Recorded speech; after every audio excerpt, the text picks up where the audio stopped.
우리나라 교육과정에서 2022 교육과정에서 보면 너무 좋은 말이 많이 적혀져 있어요. 뭐 창의적인 인재, 비판적인 사고, 뭐 역량, 뭐 이런 것들이 필요하고 하지만 실제로 아이들은 주입식 교육을 받아야 되고 고교 학점제도 이제 본인이 원하는 과목을 선택을 할 수 없고 상대평가 때문에 뭐 이런 문제들이 많잖아요. 그러니까 이게 언제나 이상은 좋지만 탐구할 수 있게 되어 있고 굉장히 프로젝트 수업이 많이 있고요. 학생들이 스스로 질문을 만드는 연습도 굉장히 많이 해요. 그리고 개념을 기반으로 배우거든요. 내가 정말 많은 양을, 많은 정보를 막 구겨 넣지 않아도 하나를 깊이 배워서 이걸 다른 데 적용할 수 있게 전이시킬 수 있는 형태로 배워요. 서울대, 의대, 카이스트 무려 500명의 상위 1% 코치들이 다 모여있는 앱 맘스코치. 초등 때 뭘 했는지, 어떤 책을 읽었는지, 방학마다 어떤 준비를 했는지, 대학 잘 간 선배들의 비밀 로드맵이 다 들어있습니다. 아이에게 자극을 주고 싶다면 엄마들이 먼저 알아야 합니다. 맘스코치에서는 이 모든 걸 무료로 열람하실 수 있으니까요. 상위 1% 코치들이 다 모여있는 맘스코치 앱 지금 바로 다운로드 받아보세요. 맹모 삼천지교라는 말이 있듯이 본인의 오래 살았던 거주지를 떠나서 멀리 제주까지 가신 우리 구독자이시기도 하죠. 네, 맞아요. 네. 오늘은 책 소개는 아니고요. 네. 하지만 교육학을 공부하고 계시는 특별한 분을 모셨습니다. 직접 소개 부탁드릴게요. 네, 안녕하세요. 지금 제주도에서 아이비 학교를 보내고 있는 두 아이의 엄마이고요. 교육학 공부를 하고 있는 최상아입니다. 선생님, 아이비 교육도 생소하신 분들 계실 네, 수도 네, 있잖아요. 네. 정확히 뭐라고 이해하면 될까요? 이제 아이비 교육은 국제 바칼로레아라고 국제 비영리 재단에서 만든 그런 교육이에요. 처음에 만든 이유는 그 외교관 자녀들이나 또 해외 주재원 자녀들 같은 경우에는 자주 여러 나라를 돌아다니잖아요. 그러다 보면 일관된 교육을 받을 수가 없어요. 이런 아이들을 위해서 그러니까 어디에서도 일관된 교육을 받을 수 있게 교육 과정을 만들어 보자. 이래서 만든 거고 이 과정이 좋다 보니까 자기 나라에서 스스로 좋은 교육 과정을 만들기 힘든 그런 곳들에서 이제 먼저 도입을 하기 시작했는데 이게 반응이 굉장히 좋다 보니까 이제 여러 나라에서 도입을 하게 되었죠. 우리나라도 교육감이 교육 과정을 선택할 수가 있어요. 그러니까 다른 나라 교육 과정도 들일 수가 있거든요. 그러다 보니까 교육청이나 뭐 이런 곳에서 이제 아이비 교육을 받아들이기 시작했죠. 잘 모르시는 분들은 우리 한때 혁신학교 있었잖아요. 네네. 혁신학교랑 어떻게 좀 차이점을 보면 될까요? 혁신학교 같은 경우에는 명확한 틀이 아이비보다는 굉장히 부족해요. 그래서 아이비 같은 경우에는 굉장히 체계적으로 촘촘히 틀이 짜여져 있고 배워야 할 개념이라던가 바운더리라고 해야 되죠? 그런 것들도 굉장히 촘촘히 짜여져 있어요. 그리고 그 가이드도 굉장히 명확해요. 아이비를 만든 IB5라는 곳에서 그런 것들을 다 일일이 확인을 하거든요. 그리고 가장 중요한 건 평가예요, 평가. 평가가 이 IB 같은 경우에는 아주 체계적으로 평가를 할 수 있게 되어 있어요. 내부 평가도 있고 학교에서, 그다음에 외부 평가, IB5, IB를 만든 곳에서 이제 평가를 하는 것도 있어요. 근데 그게 전 세계의 아이들을 점수로 평가를 해야 되기 때문에 루브릭이나 이런 것들이 굉장히 잘 짜여져 있죠. 교육의 지속성 측면에서도 조금 다른데요. 이제 혁신학교 같은 경우에는 초등학교 때 혁신학교를 하고 나면 중학교에 가거나 고등학교 갔을 때 도대체 뭘 배웠지? 이제 어떡하지? 하는 경우가 굉장히 많아요. 제가 예전에 이제 아이비 강의를 했었는데 혁신학교를 들었던 분이 이거 혁신학교랑 너무 비슷한데 6학년 때까지 초등학교 다닐 때 너무 좋았다. 근데 중학교 왔더니 도대체 이제부터 어떻게 해야 되나 고민이 심하게 오더라. 그럼 혁신학교에서 막 이렇게 다 즐겁게 했는데 네. 중학교 오니까 기존의 그런 틀로 다시 돌아가야 되는 그럼요. 그 문제가 가장 큰 문제고 지금 아이비 같은 경우에는 초등, 중등, 고등이 다 연계가 되어 있기 때문에 그리고 뭘 많이 안 배우는 것 같고 뭐 조금 배우는 것 같지만 아주 깊이 있게 배우거든요. 그래서 애들을 놀리려고 아이비 학교를 보냈다라고 생각하시는 분들이 많은데 아니에요. 공부량이 정말 엄청나요. 그래서 고등학교 아이비 과정은 거의 대학 과정이라고 생각하시면 돼요. 그 정도로 깊이 배우거든요. 그러다 보니까 초등학교 때부터 계속 그런 훈련을 하는 거예요. 그 지식에 대한 깊이 있게 배우는 그런 훈련들을. 그렇게 생각하시면 초, 중, 고가 제대로 연계가 되고 그 연계된 걸 이제 대학에서까지 활용할 수 있다. 이런 측면에서 다르다고 보시면 되죠. 아이비 교육이 그때 굉장히 또 붐을 일으켰던 작년인가요? 교실이 돼야 방송 이후에. 맞아요. 그 방송 이후로 또 실제 그 제주 표정고에서 네. 서울대도 보내고 카이스트도 보내고 네. 해외대학도 보내고 입시 결과가 좋으면서 네. 아이비 교육에 대해 굉장히 많이 네. 관심을 가져주셨고 아이비 학교로 옮기신 데는 이런 네. 좋은 학교, 네. 명문대를 좀 생각하시면서 보내신 거예요? 그런 건 전혀 아니에요. 제가 그 대학교를 3번 다녔어요. 다 다른 학교를 다녔고, 그러니까 수능을 3번 친 거죠. 졸업은 한 번밖에 못 했어요. 그만큼 진로에 대한 방황을 많이 했고, 또 고3 때 공부를 못한 것도 아니었고, 안 좋은 학교를 간 것도 아니었는데도 너무 방황을 좀 많이 했다 보니까 대학이 인생에서 중요한 게 아니다. 그리고 그것과 관련이 없는 일들을 또 많이 했었거든요, 제가. 지금은 교육 관련해서 많은 것들을 하지만 한 10년 동안은 전혀 관련 없는 그런 일들도 했었어요. 그러다 보니까 대학 자체가 중요한 건 아니다라고 생각을 하고 있고, 그래서 그것 때문에 간 건 당연히 전혀 아니에요. 입시는 사실 좀 불리해요. 그러니까 우리나라 입시가 IB에 유리한 건 아니에요. 왜냐하면 IB 전형이 따로 없거든요. 그다음에 학생부 종합 전형으로 가야 해요. 근데 그 학생부 종합 전형이라는 게 자기가 좋아하는 걸 잘 찾아서 이제 꾸준히 성실하게 뭔가를 잘 적어야 하는 거잖아요. 그러니까 IB를 하는 애들은 이 종합 전형에 유리한 건 맞지만 어찌됐든 다른 입시에는 굉장히 불리하고 뭔가 수능을 중복하거나 이러기가 좀 어렵기 때문에, 그러니까 과정 자체가 고등학교 DP가 공부량이 엄청 많아요. 그러다 보니까 수능이랑 병행하기가 좀 어려운데 그런 것 때문에 불리하죠. 불리함에도 불구하고 우리는 주입식 교육을 아이들에게 받게 하고 싶지 않다. 이런 부모님들이 오신다고 보면 돼요. 그러면 궁금한 게, 네. 그 이제 고등과정까지 하고 나면 그 친구들이 이제 대학을, 이제 우리 국내 대학을 가서도 네. 크게 무리 없이 잘 받아들일 수 있나요? 네, 그러니까 일단 IB를 배운 학생들이 이제 대학교 갔을 때 반응이 너무 좋았었어요. IB 나온 애들에 대해서 좋게 평가하는 대학들도 있어요. 국내 대학에서 IB 출신 아이들을 좋게 평가했다. 네, 그런 사례가 있는 거죠. 그런데 그럴 수밖에 없는 게 이 DP 과정이라는 게 어떻게 보면 대학 학문을 하는 것과 비슷해요. 그래서 이제 영국에서는 IB로 입학한 학생과 그다음 A레벨로 입학한 학생을 이제 비교를 한번 해봤는데 그 IB로 입학한 학생들이 더 상위권 대학에 입학할 확률이 훨씬 높았고 또 학위를 취득할 확률도 훨씬 높았다고 해요. 이제 깊이 있는 공부를 하는 거에 굉장히 잘 맞춰져 있는 아이들인 거죠. 현실적으로 보셨을 때 앞으로 더 많이 이것들이 도입될 것 같은지.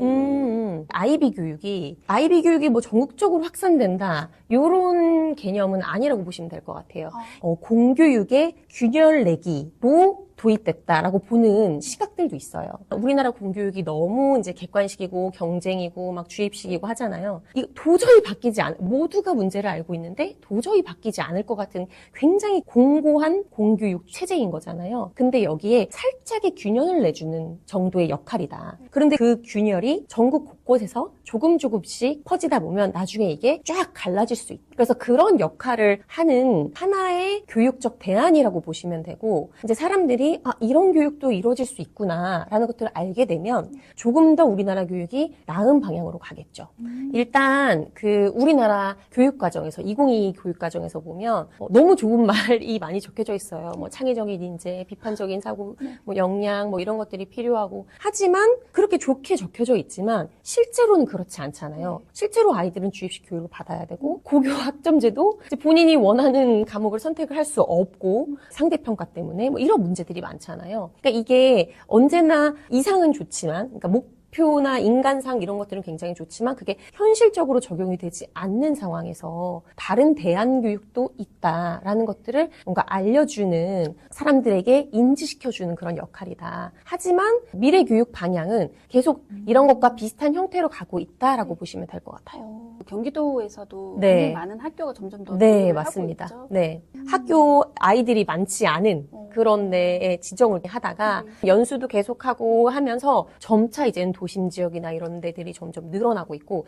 지금은 경기도만 해도 300개 정도가 돼요. 초중고 합쳐서. 그리고 그게 다 인증받은 건 아니지만 관심을 가지고 알아보는 단계, 그 다음에 후보 맞아, 단계가 학교, 있구나. 예, 후보 학교, 인증 학교 이렇게 되고 있고 굉장히 지금 공격적인 속도로 늘어나고 있는 건 사실이에요. 저는 사실 이 IB 교육 하면은 그러니까 돈을 더 많이 들여야 된다고 네, 생각했거든요. 네, 네. 또 그것과 좀 더 오히려 거리가 머네요. 저 같은 경우에는 학교 다니는 거 외에 거의 외부적인 교육비를 거의 많이 안 쓰기 때문에 많이 안 들죠. 근데 뭐 그거는 선택의 문제이고 일단 학교에 들어가는 비용 자체는 거의 없다고 보시면 돼요. 국제학교랑 비슷한 교육인 건가요? 그러니까 국제 비영리 재단에서 만든 교육이니까 국제 교육은 맞아요. 그런데 옛날에는 이게 한국어화가 안 됐었거든요. 영어로만 배울 수 있었어요. 그러다 보니까 국제 학교에서만 배울 수 있었던 거예요. 근데 이게 한국어화가 도입되면서 일반 공립학교에서 배울 수 있게 되었고, 예전에는 뭐 귀족 교육이다 뭐 이런 얘기가 있었는데, 집 앞에 학교가 아이비 학교로 바뀌면 공립학교 다니듯이 다닐 수 있는 그런 상황입니다. 그리고 그런 게 있어요. 또 아이비 교육 하면은 사교육비 더 많이 든다 이런 얘기도 있잖아요. 이제 그 사교육비가 어떤 사교육비냐에 따라 다를 것 같아요. 교육을 따라가려면 거기서도 잘하려면 부수적인 토론을 하려 그러면 그거에도 잘 따라가야 되는 그 사교육비가 또 더 많이 들어가지 않나. 사교육을 뭐 조장한다 이런 얘기도 많이 있었거든요. 맞아요. 그런 얘기 있죠. 그런 얘기 있는데 일단 그런 데 보내는 분들도 많아요. 근데 저희 같은 경우에는 고등학교를 가려면 고입을 치러야 한다고 했잖아요. 근데 그 고입에 상대평가, 지필평가가 있어요. 그러니까 다른 중학교랑 똑같이 객관식 시험을 봐야 되는 거죠. 요것 때문에 사교육을 보내는 분들이 있는 거고, 이게 없고 뭔가 경쟁적이지 않다면 사교육을 할 시간이 별로 없어요. 그러니까 이 아이비 교육이라는 게 학교 수업 자체가 굉장히 에너지가 많이 들고 아이들이 많이 참여하고 생각을 굉장히 많이 해야 되기 때문에 에너지가 일단 갔다 오자마자 방전이 되어 있고 과제도 되게 많아요. 그러다 보니까 저는 저희 딸 아이 친구들이 학원을 다니는 거 보면 신기할 정도예요. 너무너무 양이 많은데 도대체 어떻게 학원까지 다니지? 그런데 저희 그 지역 상황에서는 그 상대평가 지필고사를 봐야 하기 때문에 어쩔 수 없이 그 DP 과정을 하려면 배울 수밖에 없는 상황인 거죠. 근데 그게 아니라면 사교육이 조장되거나 이럴 것 같진 않고요. 사교육이 만약에 고등학교 과정에서 DP 점수를 높게 받기 위해서 사교육을 하고 싶다라고 한다면 이건 어떤 학원에 가서 해결될 문제는 아니에요. 소논문 같은 거 쓰고 이래야 하거든요. 그러다 보니까 정말 1대1로 밀착 과외를 하지 않는 이상은 이게 어떤 집체로 받는 교육에서는 해결해 줄 수 없는 부분이에요. 오히려 사교육으로 해결되는 문제가 아니라 이 아이 자체의 역량을 키워야 되는 문제인 거지 맞아요. 사교육으로 해결되는 게 아니라 네, 맞아요. 1대1 과외가 있을 수는 있겠죠? 근데 그 사실 1대1 과외도 선생님이 그 학생이 원하는 주제에 대해서 굉장히 깊이 있게 상담을 해주면서 피드백을 해주신단 말이죠. 학교 선생님이. 근데 그거에 대한 모든 걸 과외 선생님이 알고 있기도 쉽지가 않고 그렇기 때문에 시간 관리를 잘하고 뭐 체력 관리를 잘하고 이런 건 너무 중요하지만 그걸 막 우리가 알고 있는 그런 학원에 가서 해결할 수 있는 그런 교육 과정은 아니에요. 그거 좀 오해였네요. 네, 맞아요. 그러면 이 아이비 교육을 선택하신 네. 이유가 아까 입시만을 위한 게 아니라고 하셨어요. 네. 그러면 앞으로 이런 어떤 학벌, 그런 입시 결과보다 어떤 역량이 더 주목을 받는다고 생각하세요? 시청자분들도 다 아실 거예요. 구독자분들도 아마 다 아실 거예요. 그러니까 지금 뭐 당연히 창의적인 사고 해야 되고 비판적으로 사고 해야 되고 뭐 우리 AI 다 쓰는데 AI가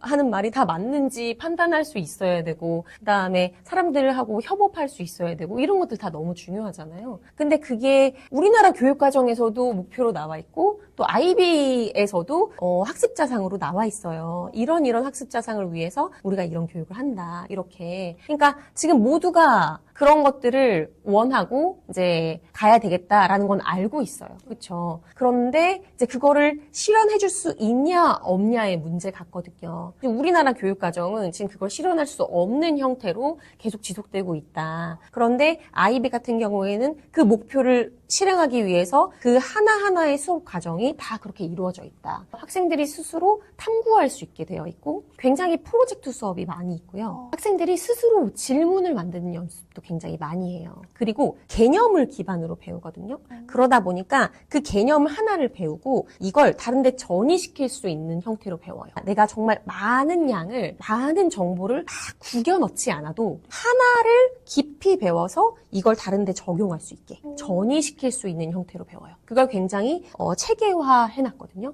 정말 우리가 미래에서 필요한 그런 역량들을 키울 수 있도록 그 교육과정 하나하나가 잘 설계되어 있고 평가도 그대로 평가하는 거죠. 관심이 많아요. 그런데 또 이제 약간 두려움도 있어가지고 네. 그 이렇게 선택하기 쉽지 않고 그럼요. 그리고 그런 거 있지 않나요? 그러니까 만약에 예를 들어서 이제 제가 살고 있는 지역에 아이비 학교가 없으면 네. 보내기가 쉽지는 않잖아요. 아유, 그럼요. 네. 이사하는 건 정말 어려운 문제죠. 이제 그런데 경기도 같은 경우에는 교육감이 이 아이비 교육에 긍정적이기 때문에 학교 구성원들, 교사, 또 학교장, 학부모들 이런 분들이 우리는 이렇게 그 아이비 쪽으로 하고 싶다라고 이제 의견을 모으면 충분히 지금은 가능한 일이에요. 오. 그래서 이제 학부모분들이 좀 주도적으로 스터디도 해보고 정보도 좀 얻고 이렇게 하는 게 중요할 거라고 생각을 하고 마음 맞는 분들끼리 좀 모여서 얘기를 해보는 것도 좋은 방법 같아요. 이게 실제로 그 아이비 교육이 이제 도입되고